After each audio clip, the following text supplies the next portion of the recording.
Today we're talking about how to find new clients and close deals. Hey, I'm Michelle Coyle and this is Queer Hustle, where we help queer entrepreneurs learn how to start up and scale. So sales is always such a loaded topic. It has such icky associations with it, and everybody always tells me, I hate sales, I don't want to be sleazy. Today we're just going to talk about it. We have to do it, right? We're going to talk about how to do it and find new clients and close deals without being sleazy and without feeling like we're compromising our morals or our identity or anything like that. So let's get into it right now.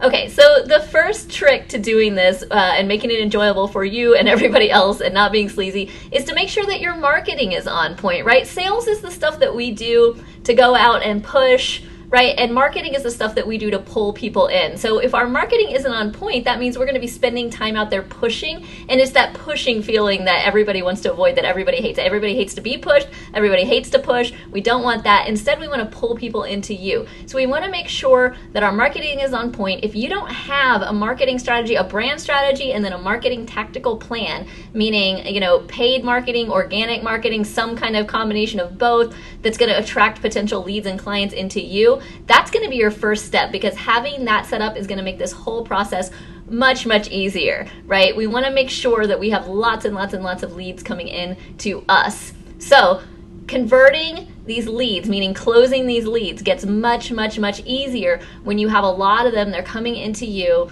because you're in demand, right? Think about it. It gets you out of this scarcity mentality. If I only have one call booked, in an entire week, I'm going to be like, oh my God, I have to make sure that this one converts. I have to sell this, or I'm not going to eat, or something like that, right? Whereas if I have, 5 calls a day booked, and I know that 1 out of every 5 calls, like clockwork, will definitely convert, or hopefully more than that if I'm doing my marketing well enough, then I don't have to worry about it. I can say, yeah, it's not a fit to the other 4 people, and I can make sure that I'm getting 1 a day. So once we have this figured out, right, with leads coming in, then it's just a percentage game. We just have to figure out what's my close percentage, and everybody else, I'm not worried if they say no. I'm fine with it. If they're not a fit, I'm fine with it. I'm just trying to find the right fit and the right people, and now I'm way less stressed out about converting any one conversation, right?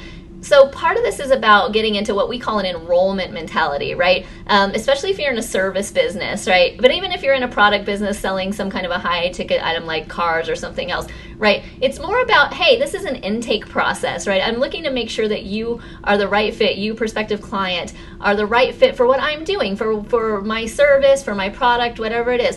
This is just a conversation to see if we're a fit together. I want to know what you need, and then I can talk about what I have to offer you if it's a fit, and we can kind of talk about whether it makes sense or not. It's not about me trying to get you to do anything. It's not about me selling you. It's just about, here's what I have, here's the process, and here's how to get started if that's what you want to do. If you can do this correctly, you're going to have people asking you how they can proceed with you and not be trying to convince anybody of anything, because that's the ickiness, right?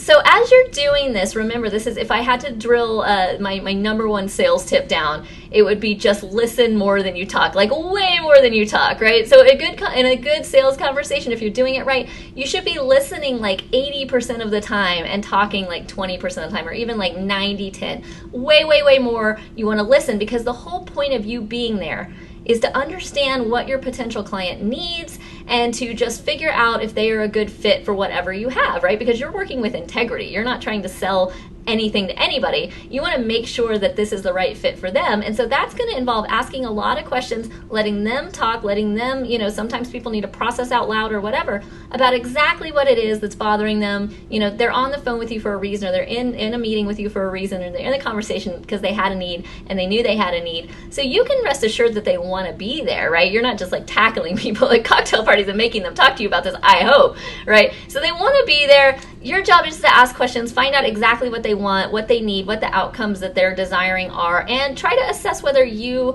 or your company can actually provide something that's going to help them meet those objectives, right? And in that vein, I want you to make sure that you're not afraid to say no to people or to send them elsewhere if they're not a fit, right? And that goes back to working with integrity. Again, not everyone is going to be a fit for your service or for your product. You're trying to find the ones that are. And in that process, that qualifying process, you're going to find people that aren't. They might be people that shouldn't be even worrying about the thing that you're worrying about. I mean, sometimes I talk to people who say, can you help me grow my business? And I'm like, actually, upon talking to you, you really shouldn't be an entrepreneur at all. I mean, it doesn't happen very much.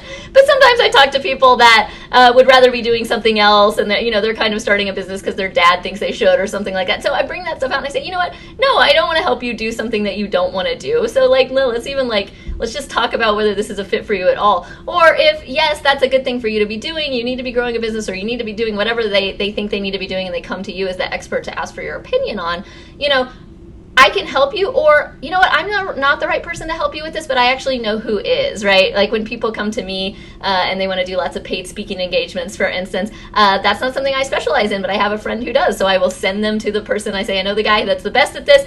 Go and book a call with him and go talk to him. Or, if they're going to be just somebody that's not right, then we're going to tell them too, and we're going to tell them why. Hey, we're not a fit to work together. I can tell them nicely, and I can tell them why. Don't be afraid to say no, and don't be afraid to redirect, and don't get stressed about this. This will come back to you in karma, I promise. If you're referring people out to other people, people are going to be referring people to you. It's all going to come out in the wash. It's going to be okay. But what you don't want to do is get in the habit of selling people or closing people that aren't a good fit for your product and service, because that may make you a little bit of money today, but what that does down the line, besides just making you feel like kind of a shitty person, is it gets you into this habit of signing people that aren't a right fit, and then they don't get the good outcomes, and then you've got bad reviews on the internet, and you've just got, it's a downward spiral of bad and nasty. So we don't want to do that. That's where the sleaze factor comes in, right? If you think about any kind of salesperson that ever really put you off, it was like, oh, they're not even listening to me. They don't even care what I want. They're just really trying to sell me, this exact car or whatever it is that they're trying to sell me. So don't do that. That's the sleazy stuff. Not only is that immoral, but it's also ineffective. It's also, it will actually repel your potential clients. Whereas if you are in alignment with your integrity and you start to get a reputation as somebody who's only selling things that are going to be beneficial and really matching people up with the stuff they need, then you're going to become the opposite, which is a go-to person to solve this problem. And that's what you want to do and be. So that's it for today. If you like this video, be sure to subscribe to our channel right here. Always coming to you with business tips and interviews with awesome queer entrepreneurs. And I do have something new for you. If you want to check out my free guide for queer entrepreneurs on how to survive and thrive in these economic times, you can click the link in the description or just go to michellecoyle.com, pick up your free guide.